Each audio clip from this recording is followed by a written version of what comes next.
தமிழ்ச்சொலை பார்வையாளர்களுக்கு வணக்கம். நம் தமிழ்ச்சொலையானது பிஜிடிஆர்பி தேர்வு எழுதக்கூடிய நண்பர்களுக்கு புதிய இணைய வழி பயிற்சி வகுப்பும் டெஸ்ட் பேட்சும் நம்ம தொடங்கியிருக்கோங்க. இந்த காணொளியில் நம்ம என்ன பார்க்க போகிறோம் அப்படின்னா, ஐம்பெரும் காப்பியங்களுள் ஒன்றான சீவக சிந்தாமணி கதையை தான் நம்ம பார்க்க போகிறோங்க. அதாவது இந்த காப்பியத்தினுடைய சுருக்கம், கதை வடிவில் சுருக்கமாக நம்ம அதே சமயம் எந்த செய்தியும் விடுபடாமல் நம்ம எளிமையாக பார்க்க போகிறோங்க. இந்த காணொளியில் நம்ம 13 இலம்பகங்கள் கொண்ட இந்த சீவக சிந்தாமணியில் முதல் இலம்பகமான நாமகள் இலம்பகம், இதில் என்ன விஷயம் சொல்லியிருக்காங்க அப்படிங்கிறத நம்ம எளிமையாக பார்க்கலாங்க. இந்த சீவக சிந்தாமணி ஐம்பெருங்காப்பியங்களுள் ஒன்று நமக்கு தெரிந்த விஷயம்தான். திருத்தக்க தேவரால் எழுதப்பட்டதுங்க. திருத்தக்க தேவர் ஒரு சமண முனிவருங்க. சீவகனுடைய வாழ்க்கையை அடிப்படையாக கொண்டது தான் இந்த காப்பியங்க. அது மட்டும் இல்லை, விருத்தப்பாக்களால் ஆன முதல் தமிழ் காப்பியம் அப்படின்னா அது சீவக சிந்தாமணி தாங்க. இந்த சீவக சிந்தாமணி 13 இலம்பகங்கள்ங்க. நாமகள் இலம்பகம் தொடங்கி முக்தி இலம்பகம் வரைக்கும் 13 இலம்பகங்களை கொண்டதுங்க. இந்த சீவக சிந்தாமணிக்கு வேறு சிறப்பு பெயர்களெல்லாம் இருக்குங்க. மனநூல்னு சொல்லலாம், முக்தி நூல், காம நூல், முதல் விருத்தப்பா காப்பியம், முடிபொருள் தொடர்நிலை செய்யுள், இப்படி இந்த சீவக சிந்தாமணிக்கு நிறைய சிறப்பு பெயர்கள் எல்லாம் இருக்குங்க. இந்த நூல் பற்றிய செய்திகளை நீங்கள் இலக்கிய வரலாறில் படிச்சிருப்பீங்க. இப்போ நம்ம காணொலியினுடைய நோக்கம் என்ன அப்படின்னா, ஒரு மிகப்பெரிய காப்பியமான இந்த சீவக சிந்தாமணி கதையை நம்ம மிக சுருக்கமாக சொல்ல போகிறோங்க. அதுதான் நம்ம காணொலியினுடைய நோக்கம். தொடர்ந்து நீங்கள் அடுத்தடுத்த இலம்பகமும் நீங்கள் பாருங்கள். இப்போ முதல் இலம்பகம் நம்ம பார்க்கலாங்க. இந்த நாமகள் இலம்பகத்தில் என்ன விஷயம் சொல்கிறாங்க அப்படிங்கிறத பார்க்குறோங்க. அதாவது ஏமாங்கத நாடு அப்படின்னு ஒரு நாடு. அந்த நாட்டின் பெயர் ஏமாங்கத நாடுங்க. இது நம்ம தமிழகத்தில் இருக்கக்கூடிய நாடு கிடையாது, வடநாட்டில் உள்ள ஒரு நாடுங்க.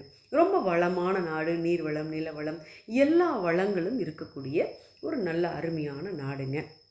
இந்த ஏமாங்கத நாட்டினுடைய தலைநகர் பார்த்திங்கன்னா ராசமாபுரம். அதுவும் நல்ல செல்வச் செழிப்புடைய நல்ல நகரம், நல்ல காவல் நிறைந்த நகரம், சுற்றியும் நல்ல சோலைகளும் வயல்களும் நிறைந்துள்ள ஒரு நகரமாக இந்த தலைநகரம் இருக்குதுங்க. நல்ல சோலைகளில் வானலாவிய சண்பக மரங்கள் இருக்குது. இன்னும் நிறைய நிழல் தரக்கூடிய நிறைய மரங்கள் இருக்குங்க. இந்த நகரை சுற்றியும் பாதுகாப்புக்கு நல்ல மதில் இருக்குது, அகழி இருக்குது, பல வகை பொறிகள் மதிலுக்கு பாதுகாவலாக இருக்குதுங்க. இப்படிப்பட்ட தலைநகரம் இந்த நகரங்க. இந்த தலைநகரத்தில் இருக்கக்கூடிய அரண்மனை எப்படி அப்படின்னா, மிகப்பெரிய அரண்மனை, நிறைய அகலமான வீதிகள் இருக்குது. இது அந்த காலத்தில் எப்படி நகரமைப்பு இருந்திருக்கு அப்படிங்கிறதுக்கு ஒரு எடுத்துக்காட்டுங்க. இந்த நாட்டை ஆளக்கூடிய மன்னன் பெயர் சச்சந்தன். இந்த சச்சந்தனுடைய மாளிகை, அவன் தங்கியிருக்கக்கூடிய அந்த அரண்மனை மிகச் சிறப்பு வாய்ந்த வகையில் கட்டப்பட்டிருக்கக்கூடிய ஒரு அரண்மனைங்க. இந்த அரண்மனையில் பார்த்தோன்னா எப்பொழுதும் ஒரே மகிழ்ச்சி ஆரவாரம் தாங்க. ஒரே ஆடல் ஓசை, பாட்டு ஒலி, முழவு முழக்கம், யாழ் இசை, இதெல்லாம் எப்பொழுதுமே நிறைந்து இருக்கக்கூடிய அரண்மனையாக இந்த அரண்மனை இருக்குங்க. வேந்தன் எப்பொழுதும் இந்த கலை நிகழ்வுகளில் பங்கெடுத்து பொழுதுபோக்கிலேயே தன்னை முழுமையாக ஈடுபடுத்தி கொள்ளக்கூடியவனாக இருக்கிறாங்க. அதாவது சிற்றின்பத்திலே மூழ்கி இருக்கிறான் இந்த மன்னன். இதனால் இவனுடைய நாட்கள் ரொம்ப இன்பமாக கழிந்து போகுதுங்க. சச்சந்தன் சீவகனுடைய அப்பா, அதாவது இந்த ஏமாங்கத நாட்டினுடைய மன்னன். ஆனால் ரொம்ப நல்லவன் தான். சிற்றின்பத்தில் மூழ்கி இருந்தாலுமே சிறந்த பண்புகள் வாய்க்கப்பெற்றவன் தான் அவன். பகைவருக்கு எப்படிப்பட்டவன் தெரியுமா? நஞ்சு போன்றவன் அவன். அதே நல்லவர்களுக்கு எப்படிப்பட்டவனா? அமுதம் போன்றவன். இவனுடைய ஆட்சியின் கீழே எல்லோரும் நல்ல மகிழ்ச்சியாக இருந்தாங்க. இவன் ஆட்சியின் கீழ் வாழ்ந்த உயிர்களுக்கு இவன் ஒரு ஒப்பற்ற அப்பா மாதிரிங்க, தந்தை போல விளங்கியவன் தான் இந்த சச்சந்தன். இந்த சச்சந்தனை தருமன் என்றும், வருணன் என்றும், கூற்றுவன் என்றும், அருக கடவுள் என்றும், மன்மதன் என்றும் மக்கள் பலவாறாக புகழ்ந்து பேசுகிறாங்கங்க. இந்த சச்சந்தனுடைய தவறு, ஒரு சின்ன தவறு என்னன்னா, எப்பொழுதுமே சிற்றின்பத்தில் மூழ்கி இருக்கிறதான். இவனுடைய மனைவி பெயர் விசையை. விசையின் மீது தனியாத காதல். எப்பொழுதும் ஒரு கணம் கூட அவளை பிரியாமல் அவளுடனே இன்ப வெள்ளத்தில் மூழ்கி கிடக்கிறான் மன்னன். இப்படி இருந்தால் என்ன ஆகும்? ஆட்சி பொறுப்பு வீணாக போகும். ஸோ சச்சந்தன் தன்னுடைய ஆட்சி பொறுப்பை மறக்கிறான். இவனுடைய அமைச்சன் பெயர் கட்டியங்காரன். இது எப்பொழுதுமே இந்த இன்ப சுகபோகத்திலே இருக்கக்கூடிய சச்சந்தன் தன்னுடைய ஆட்சி பொறுப்பை யாருக்கிட்ட ஒப்படைக்கிறான்னா, அமைச்சன் கட்டியங்காரன்கிட்ட ஆட்சியை ஒப்படைக்கிறான். கட்டியங்காரனுக்கு ஆட்சி பொறுப்பை கொடுக்கறது தகுதி உடையது அல்ல அப்படின்னு சொல்லி நிமித்திகன், இவன் இன்னொரு அமைச்சன், அவன் நிமித்திகன் சொல்கிறான், மன்னனுக்கு அறிவுறுத்துகிறான். ஆனால் மன்னன் இதை காதில் வாங்கிக்கல. சச்சந்தனுடைய மனைவி விசையை ஒரு முறை கனவு காண்கிறாள். 3 கனவுகள். என்ன கனவு அப்படின்னா, எதிர்காலத்தில் நடக்க இருக்கக்கூடிய துன்பங்களை இந்த கனவானது அவளுக்கு அறிவுறுத்துகிற மாதிரி இருக்கு. இதை போயிட்டு மன்னன்கிட்ட சொல்கிறா மனைவி. மன்னன் தேவிக்கு ஓரளவுக்கு தேறுதல் சொல்கிறான். இல்லை எந்த ஒரு கெடுதலும் நிகழாது அப்படின்னு சொல்கிறான். அதாவது ஒரு அந்த மரமானது, அந்த அசோக மரம், இந்த அசோக மரத்துக்கு கீழே, இந்த கனவு நமக்கு தெரியும். இது குறித்து நம்ம விரிவாகவும் சீவக சிந்தாமணி நடத்தியிருக்கோம். நீங்கள் அந்த காணொலியுமே பார்த்துக்கலாங்க. சரி, தேவிக்கு ஆறுதல் சொல்கிறான். இருந்தாலும் அவள் மனசில் இது உறுத்திக்கிட்டே இருக்குது. சரி, இதில் ஏதோ ஒரு தீமை விளைய போகுது அப்படின்னு உறுத்திக்கிட்டே இருக்கு. கட்டியங்காரன் ஒரு திட்டமிடுறான். இறுதியில் அரசனை எப்படியாவது கொல்ல வேண்டும், அவனை எப்படியாவது அழித்து கட்டணும்னு கருதுகிறான் கட்டியங்காரன். சூழ்ச்சி செய்கிறான்.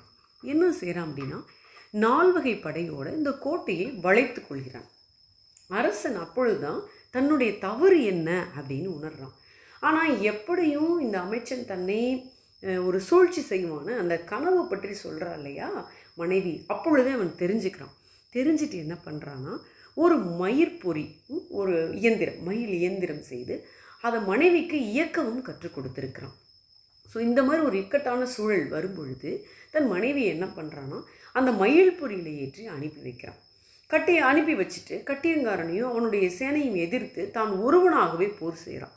போரினுடைய முடிவில் சச்சந்தன் இறந்து போகிறான். சரி, மயில் பொறியில் ஏற்றி விடப்பட்ட விசையை எங்கே போகிறானா, விசையை ஏற்றி சென்ற அந்த மயில் பொறி ஒரு சுடுகாட்டில் இறங்குது, ஒரு இடுகாட்டில் இறங்குது. அங்கே அவளுக்கு ஒரு ஆண் குழந்தை பிறக்குது. அவள் நிறைய மாத கர்ப்பிணியாக தான் இருக்கா. ஒரு ஆண் குழந்தை பிறக்குது. அரண்மனையில் பிறக்க வேண்டிய தன்னுடைய மகன் இப்படி சுடுகாட்டில் பிறக்க நேரிட்டானேன்னு நினச்சி அவள் மனம் ரொம்ப வருத்தப்படுறாள். அப்பொழுது அந்த இடத்துல ஒரு தெய்வமானது வருது. அந்த தெய்வம் யாருடைய வடிவில் வருது அப்படின்னா, விசையினுடைய தோழியாகிய சண்பகமாலை உருவில் அந்த தெய்வம் வந்து அவளுக்கு ஆறுதல் சொல்லுது.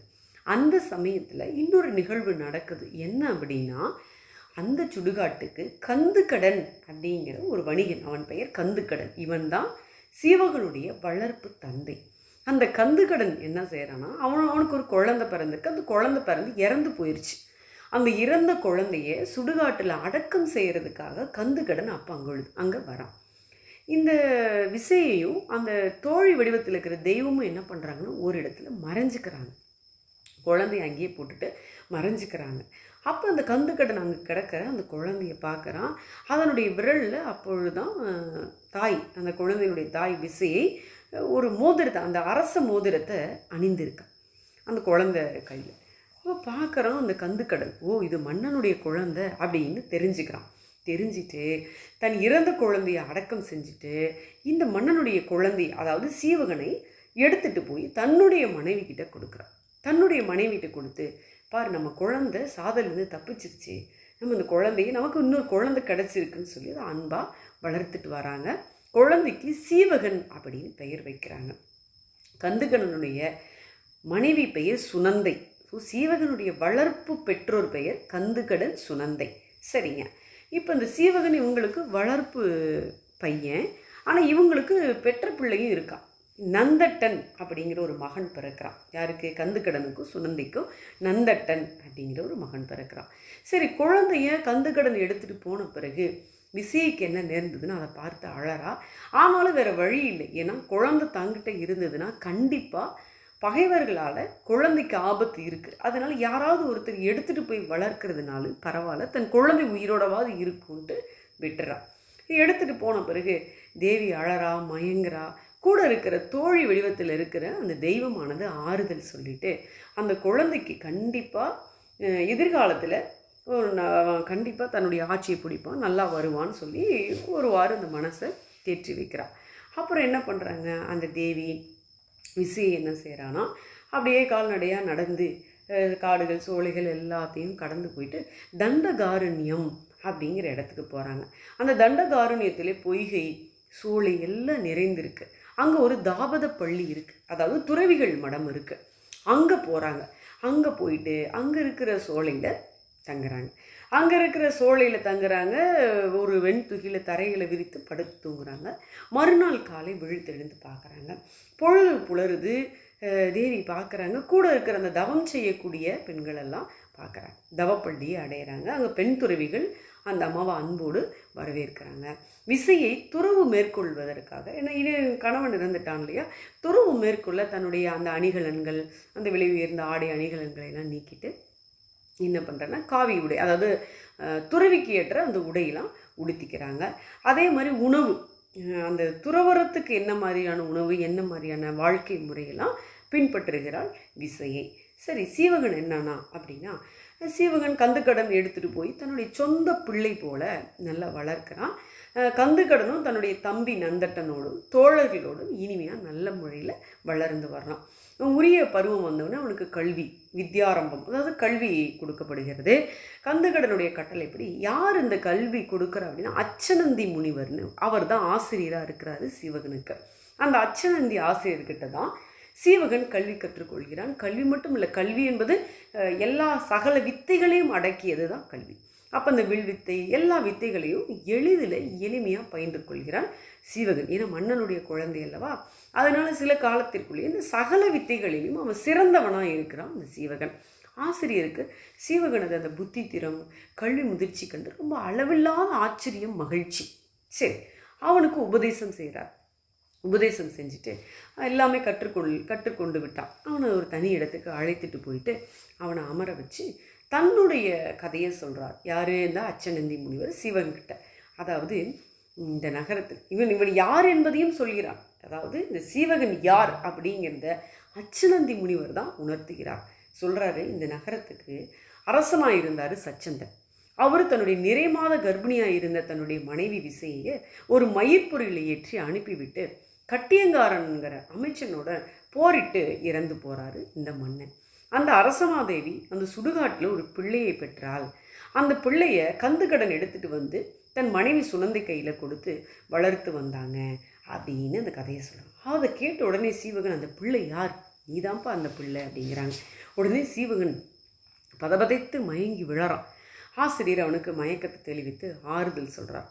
ஆறுதல் சொல்லிவிட்டு அவனுடைய வரலாறு இப்போ தெரிஞ்சு போச்சு, தான் யார் அப்படிங்கிறது தெரிஞ்சிருச்சு இல்லையா. உடனே சீவகனுக்கு சரியான கோபம் வருது. பழிக்கு பழி வாங்கணும், தன்னுடைய தாய் தந்தையை இந்த நிலைமைக்கு ஆளாக்கியவனை பழிக்கு பழி வாங்கணும்னு சொல்லிட்டு கட்டியங்காரனை கொல்றதுக்காக சீறி எழறான். அப்போ அச்சனந்தி சொல்கிறாரு, மகனே, இது சரியான காலம் கிடையாது. இன்னும் ஓராண்டு நீ அமைதி காக்கணும், நீ யாருன்னு வெளிப்படுத்தக்கூடாது. ஸோ ஒரு வருடம் கடந்த பிறகு தான் நீ என்ன நினைக்கிறியோ அதை செய்ய வேண்டும். இப்பொழுது உன்னை நீ வெளிப்படுத்தலாகாது. இது என்னுடைய வேண்டுகோள் அப்படின்னு ஆசிரியர் கேட்குறார். ஆசிரியருடைய கட்டளையை சிவகனால் மறுக்க முடியல். சரிங்க, அப்படியே ஆகட்டும்னு அதுக்கு உடன்படுறான். அப்புறம் அந்த ஆசிரியர் அச்சனந்தி முனிவர் தான் யார் அப்படிங்கிற வரலாறை சொல்கிறார். அதாவது வெள்ளிமலைன்னு ஒரு மலை, அந்த வெள்ளி மலையில் இருக்கிற வாரணவாசி அப்படிங்கிற அந்த நகரத்தினுடைய அரசன் அவன்தான் இந்த அச்சனந்தி முனிவர். அந்த நகரத்து அரசன் பேர் என்னென்னா உலோகமாபாலன். இதுதான் என்னுடைய பெயர். தவம் செய்ததற்கு எண்ணி நான் என்னுடைய மகனுக்கு இந்த அரசாட்சியை கொடுத்துட்டு தவவேடம் புனைந்து நான் நோன்பு புரிந்துக்கிட்டு இருந்தேன். அப்போ என்னுடைய முன் ஜென்ம பாவமோ என்னவோ தெரியல, எனக்கு ஒரு நோய். என்ன நோய்னா யானை தீ அப்படிங்கிற கடுமையான நோய். என்ன சாப்பிட்டாலும் மணிமேகலையில் இந்த நோய் இருக்கும் இல்லையா, காயசண்டிகைக்கு, அந்த மாதிரி இதில் யானை தீங்கிற நோய் இவனுக்கு உண்டாகுது. ரொம்ப வருத்தம். இது என்ன பண்ணியும் இந்த நோய் தீர்க்கவே முடியல அப்படின்னு ஊரூராக வந்துட்டு இருக்கும் பொழுது உன்னை பார்த்தேன். உன்னை கண்டவுடன் தான் இந்த நோய் எனக்கு தீரப்பெற்றேன். அதனால தான் உன்பால் எனக்கு அவ்வளோ விருப்பம். உனக்கு நான் கல்வி எல்லாமே கற்றுக் கொடுத்தேன். என்னுடைய எண்ணம் இப்போ நிறைவேறியது. இனிமேல் நான் தவம் செய்வதற்காக உங்கள்கிட்டருந்து நான் விடை பெற்றுக்கொண்டு செல்லலான் இருக்கேன். எனக்கு விடை கொடு அப்படின்னு அச்சனந்தி முனிவர் சொல்கிறார். சீவகனால் ஆசிரியரை பிரிவதற்கு மனசே இல்லை. இருந்தாலும் அவர் தவம் செய்ய போகிறாருன்னு சொல்லும் பொழுது அதை மறுக்கக்கூடாதுன்னு சொல்லிட்டு சம்மதிக்கிறான். சரி, அவர் 24ஆம் தீர்த்தங்கராகிய ஸ்ரீ வர்தமான சுவாமிகளுடைய சமவ சரணடைந்து நோன்பு இயற்றி முக்தி அடைகிறார் அந்த அச்சநந்தி முனிவர். இதோட நம்ம இந்த முதல் இலம்பகம் நாமகள் இலம்பகம் அப்படிங்கிற கதை இதோட முடியுது. அடுத்தடுத்ததில் நம்ம அடுத்தடுத்த இலம்பகத்தை பார்க்கலாம். இது ரொம்ப எளிமையான ஒரு கதையாக நம்ம சொல்கிறோம். இது மிக பெரிய காப்பியம், ஆனால் இது நம்ம மிக எளிமையாக அதே சமயம் எதையும் விடுபடாமல் சொல்கிறோம். நிச்சயம் இது உங்களுக்கு பயனுள்ளதாக இருக்கும். இதனுடைய தொடர்ச்சி, அடுத்தடுத்த தொடர்ச்சியை நீங்கள் தவறாமல் பாருங்கள். உங்கள் நண்பர்களுக்கு இதை ஷேர் பண்ணுங்கள். புதிதாக நம்ம காணொலியை பார்க்குறவங்க நம்ம சேனலை சப்ஸ்கிரைப் பண்ணுங்கள். தொடர்ந்து நீங்கள் நம்ம தமிழ்ச்சோலையை பார்த்துட்டு வாங்க. தொடர்ந்து நம்ம தமிழ்ச்சோலைக்கு பேராதரவு கொடுத்து கொண்டு வரக்கூடிய நண்பர்கள் அனைவருக்கும் மனமார்ந்த நன்றி. வணக்கம்.